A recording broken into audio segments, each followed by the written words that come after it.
Om Swastiastu. Assalamualaikum warahmatullahi wabarakatuh. Salam sejahtera bagi kita semua. Salam nama budaya. Perkenalkan, nama saya Diah Ratno Kusumawardani. Saya CGP dari SMA Negeri 2 Denpasar. Kali ini saya akan mencoba menjabarkan sedikit hasil refleksi saya terhadap modul 1.1 dalam program CGP kali ini. Jadi sebelum saya membaca modul 1.1, dalam benak dan juga pemikiran saya sudah tertanam konsep bahwa siswa itu memiliki bakat dan kemampuan yang berbeda, dan kita tidak bisa memaksakan akan seperti apa nantinya siswa itu. Namun secara detail saya belum tahu betul landasan dari konsep yang saya pahami tersebut. Jadi pada saat perkuliahan saya mendapatkan berbagai macam konsep pendidikan dan juga pengajaran. Namun seiring berjalannya waktu, konsep itu perlahan terlupakan oleh saya. Nah, setelah membaca modul 1.1 ini, ingatan saya tentang konsep pendidikan seperti terrefresh kembali atau diingatkan kembali. Jadi dalam proses pembelajaran terkadang saya mendominasi terhadap siswa. Artinya di sini dengan sistem ceramah, dikarenakan tuntutan materi yang terlalu banyak dan juga harus selesai cepat.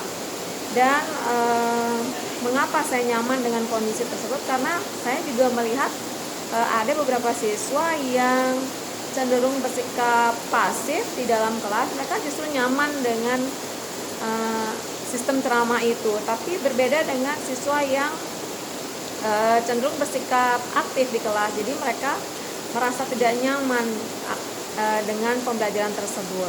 Kenapa? Karena mereka tidak bisa, siswa tersebut tidak bisa mengembangkan kemampuan berpikir mereka secara bebas, tidak bisa berkarya secara bebas, tidak bisa menemukan jati dirinya yang sebenarnya, ataupun mereka tidak bisa menemukan solusi dari berbagai pertanyaan dan permasalahan yang muncul di benak mereka. Jadi mereka merasa tidak terpuaskan dengan pembelajaran dari saya.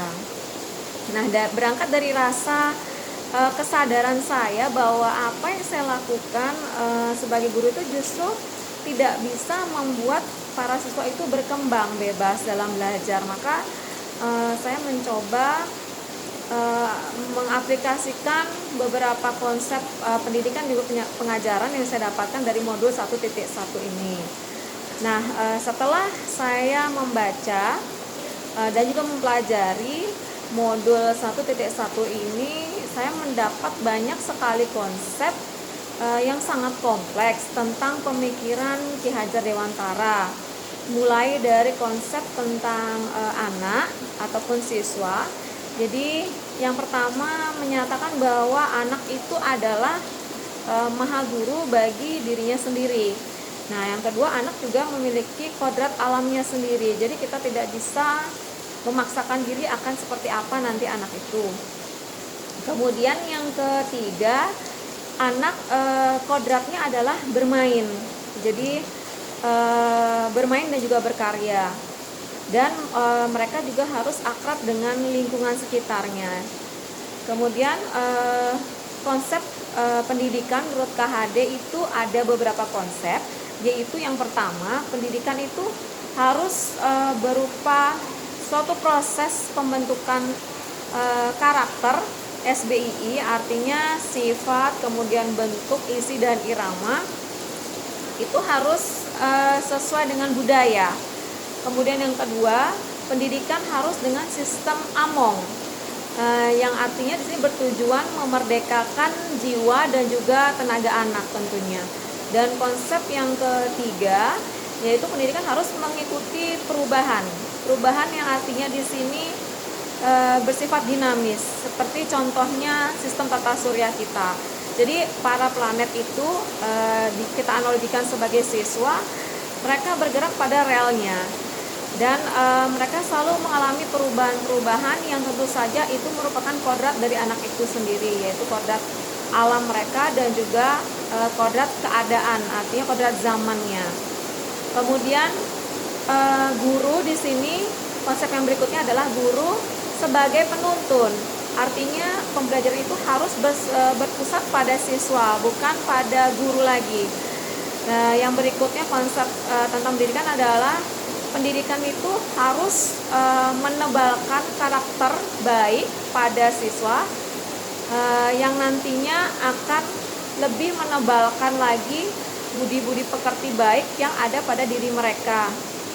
Jadi konsep yang ketujuh yaitu pendidikan bertujuan agar siswa bisa mencapai selamat atau keselamatan dan kebahagiaan dalam hidupnya. Dan tentu saja konsep yang terakhir, pendidikan harus berlandaskan dengan budaya bangsa.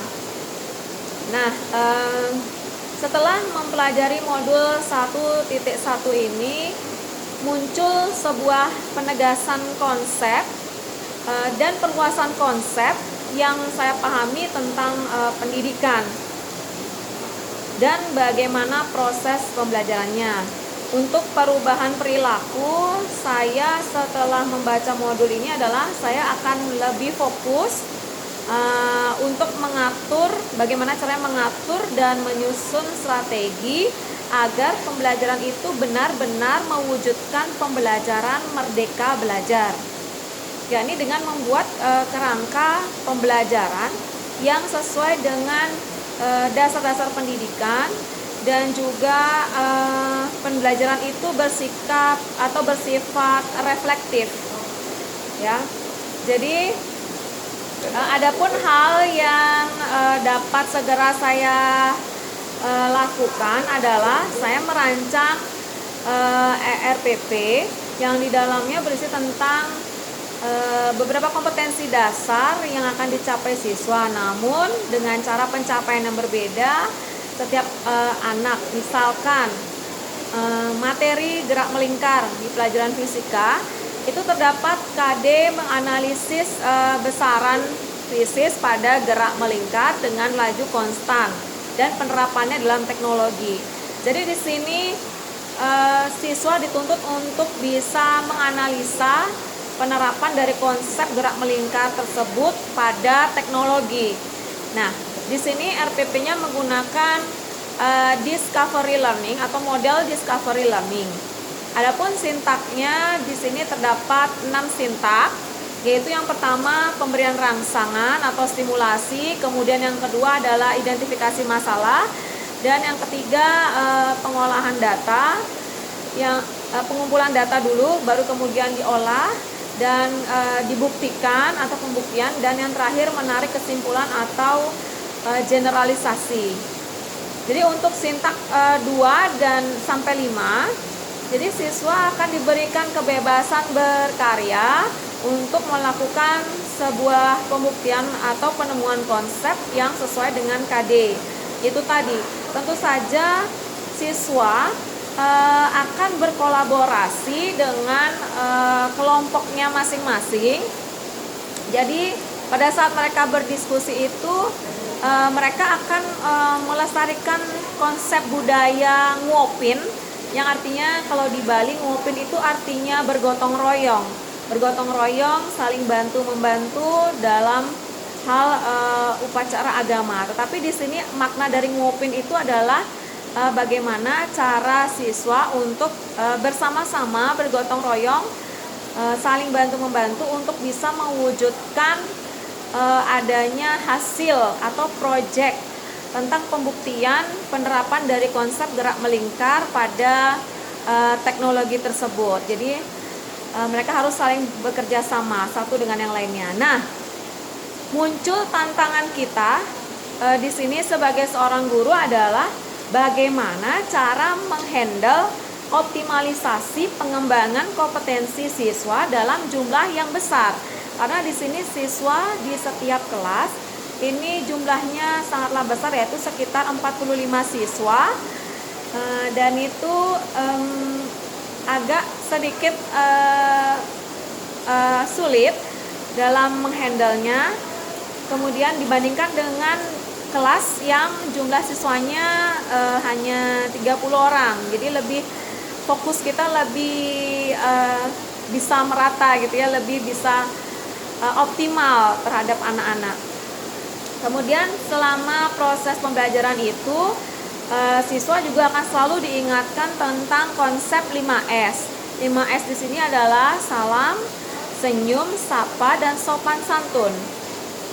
Kemudian di setiap kelompoknya akan menemukan